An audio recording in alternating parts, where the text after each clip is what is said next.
I mentioned early on with this idea of why do chemical compounds form, why do bonds form, because things are reaching lower energy states. And what is that lower energy state?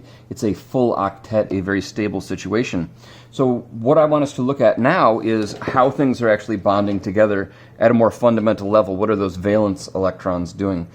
So now we're going to talk about some structures, and those are pictures essentially showing us how things are bonded. There's kind of a hierarchy of how things work here, right? So we're talking about representing bonded atoms. And also, I guess we could say, they're electrons. Okay? So what I'm going to mention here very quickly, the types of structures we're going to look at for covalent compounds at least.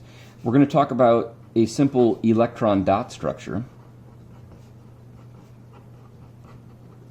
which I think very quickly becomes obsolete because I get really tired of drawing dots, which transforms into what we call a Lewis structure, which I think is, in most cases, what 99% of chemistry classes spend their time on for structures, as Lewis structures. And then we can evolve a little bit past that to get some like molecular geometry, right? We're talking about some three-dimensional structure. And there's a key distinction here, and I think it's going to save us some time if we mention it right now. Electron dot structures and Lewis structures don't show where things are in relation to other things in the compound. Molecular geometry does. Okay, so there are things that we can do with molecular geometry that we couldn't do with these Lewis structures and electron dot structures.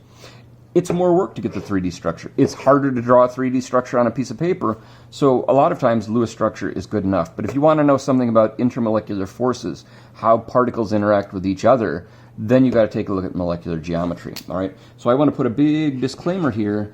These things right here just represent which species are bonded to each other.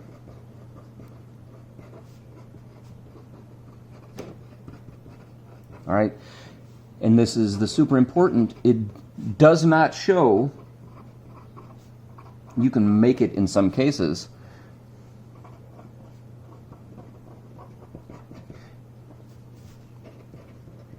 The 3D arrangement. And that's both a curse and a blessing for you, all right? You do need that 3D arrangement to figure out intermolecular forces, but there's a lot of cheating we can do, and you can even force some Lewis structures. Like you'll notice when someone draws out water, they almost always blur the lines a little bit and turn the Lewis structure into the 3D structure. And you'll see that as we look at some examples. All right, so we need a way to represent how things are going to bond, and we're going to do that by drawing these structures. And the first type of structure we're going to talk about is the electron dot structure, and the electron dot structure is based on electron dot notation. So I'm going to draw a line here. As we're looking at our electron dot structures, we want to talk about electron dot notation. All right, and there's a lot that could be said about what we end up with here, but I do want to keep things ridiculously simple.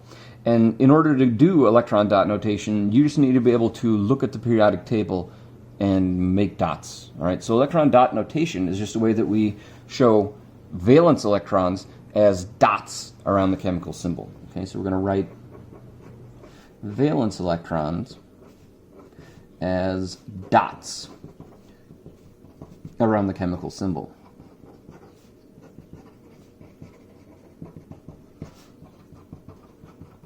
And we have a kind of simple goal, and like be careful with this wording, but we have a simple goal.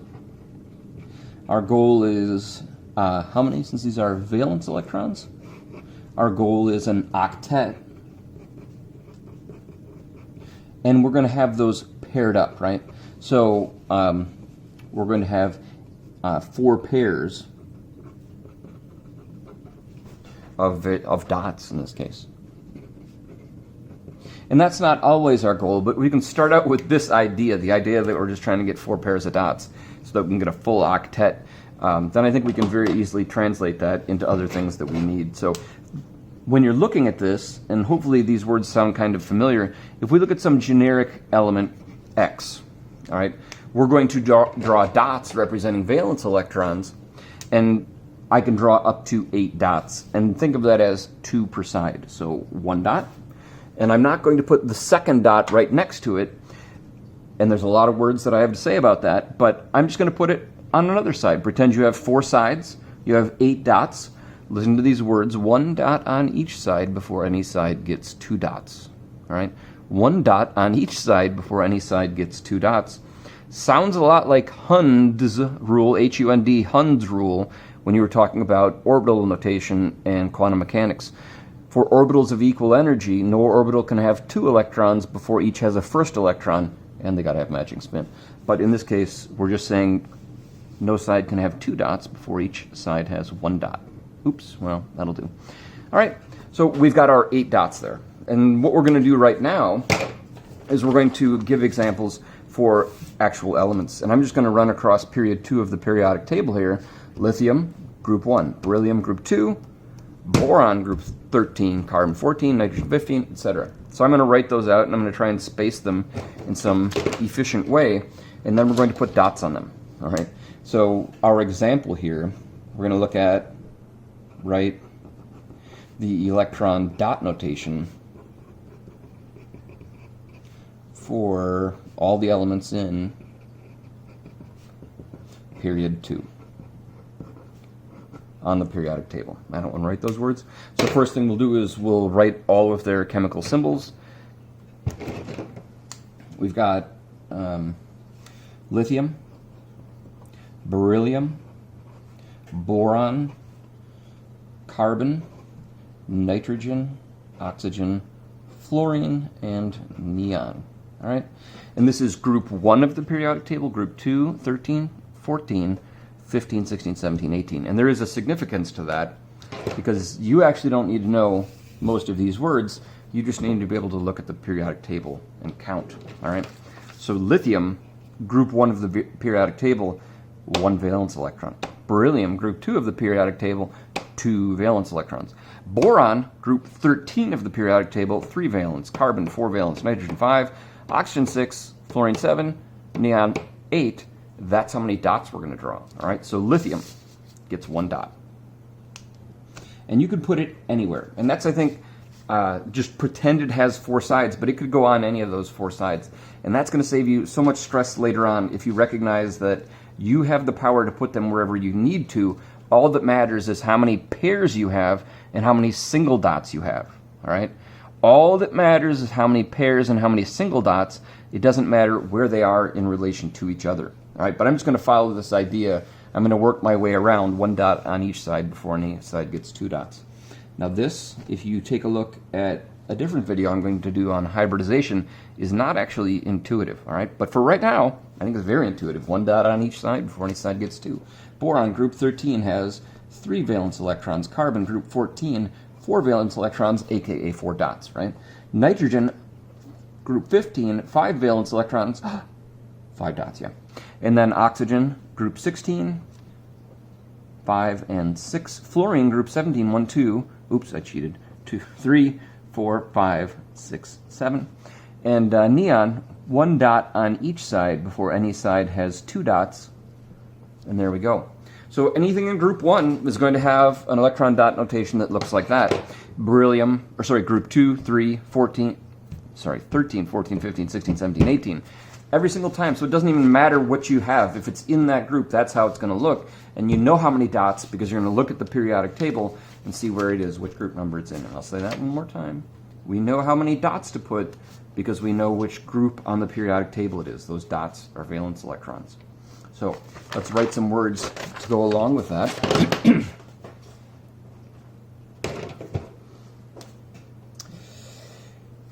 There's 2 key things we're looking at here. Why does this matter? This matters because we are going to treat single dots as potential bonding locations. All right? So in general here,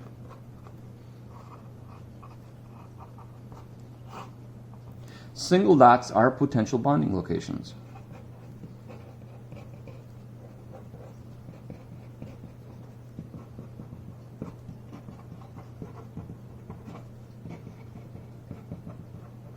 All right. Single dots are potential bonding locations. So for lithium, see one potential bonding location. Beryllium 2, boron 3, carbon 4 potential bonding locations. Then nitrogen has a pair and only 3 potential bonding locations. Oxygen 2 pairs and 2 potential bonding locations. Spoiler alert, think ahead of a compound you know that has oxygen in it and how many of the other elements are there. Fluorine, 1 bonding location. And neon, group 18, the noble gases, we don't expect any bonding locations, which makes sense because the noble gases aren't very reactive, are they? All right. So this is our single dots and our pairs of dots.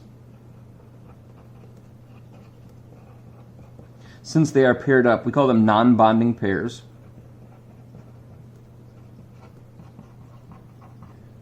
Of electrons. And you may see this terminology, and there's a bit of semantics involved, but you have lone pairs. Lone pairs. All right? Now, lone from alone, meaning not bonded, right? It is a pair of electrons that is not bonded. They're alone, there's not another atom involved. But like there's some semantics here, which is like if you only have one non-bonding pair, some people consider that a lone pair. But if you have more than one non-bonding pair, like say oxygen doesn't have any lone pairs. By some semantics, not everyone necessarily agrees with that. None of those words are going to matter for you in the long run. Here's how we're going to do it.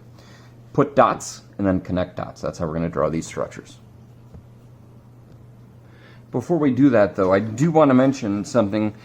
Since we talked about Hund's rule right here, Hund, where we had said 1 electron for orbitals of equal energy, each orbital must have 1 electron before any gets a second electron, they got to have matching spins.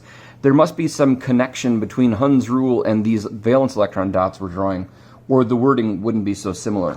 And feel free to just skip to the next video if you're not concerned with that, but I think it's kind of interesting for us to take a look at orbital notation, the arrows, relating to how things bond together. Because these electron dots are a simple way of doing orbital notation only for valence electrons. So if we look at something like the compound H2O, all right, we've got oxygen, which has an orbital notation, that's the one with the arrows, 1s with 2 electrons, 2s with 2 electrons, 2p, 3 orbitals, but 4 electrons. It's in group 16 of the periodic table. So 2p, 1 in each before any get 2, and they got to have matching spins. And I have to make a mental effort to stop drawing arrows there because I'd like to draw the other 2 arrows, just like how momentum goes. And that has a significance. Naturally, instinctively, you want to fill that in, all right? It's a higher energy state because there's space to be filled to make things more balanced, right? And balance is energetically favorable in nature. So let us then take a look at our hydrogens. I've got a hydrogen which has an electron configuration of 1s with 1 electron. And again, I have to restrain myself from drawing in that second electron. I'd like to fill it up instinctively. And take a look here. This we would like to be full. This we would like to be full. So what if these atoms shared those electrons? And then this got to share 1, so it is full, and this gets to share 1, so it's full. All right. Oh, but now we've got that one that's not full. What if we take a look at our other hydrogen here, and we say, oh, hydrogen is 1s with 1 electron. It needs another electron. How about if it shares right here? And then oxygen has a full set. In fact, let me cover this. A full set of valence sublevels, 1, 2, 3, 4, 5, 6, 7, 8, by sharing, not by give and take. And hydrogen has its 2, 1, 2, a full set of valence sublevels, which is just that S in this case. So this is simplified by drawing dots, and that's the skill we're working on right now as we get into electron dot structures.